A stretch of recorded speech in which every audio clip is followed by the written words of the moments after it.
Velavan YouTube channel நேர் அனைவருக்கும் அன்பான வணக்கம். வெற்றிவேல் முருகனுக்கு அரோகரா. குலதெய்வம் கோயிலுக்கு என்னைக்கு போகலாம், எப்பெல்லாம் போகலாம் அப்படின்னு என்னுடைய சேனலில் நிறைய பதிவு போட்டுட்ருக்கேன். வெள்ளிக்கிழமை போகலாம், பெண் சம்மந்தப்பட்ட தெய்வமாக இருந்தால் பௌர்ணமி போகலாம், இந்த மாதிரியெல்லாம் போகலாம்னு சொல்லி நிறைய பதிவுகள் போட்டுட்ருக்கேன்.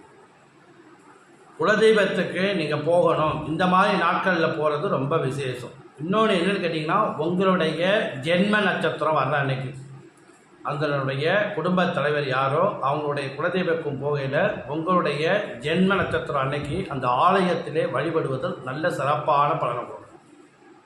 உங்கள் நட்சத்திரம் என்றைக்கு வருதுன்னு பாருங்கள். அந்த நட்சத்திரத்தன்னைக்கு காலையில் உங்கள் குலதெய்வம் கோயிலுக்கு போங்க. இல்லை ரொம்ப தூரமாக இருக்குன்னா முதல் நாள் இரவு தங்கி மறுநாள் உங்கள் ஜென்ம நட்சத்திரம் வர்ற அன்னைக்கு உங்கள் குலதெய்வத்தை வழிபடுதல் நல்ல சிறப்பான பலனை கொடுக்கும். பெண் சம்பந்தப்பட்ட தெய்வமாக இருந்தாலும் சரி,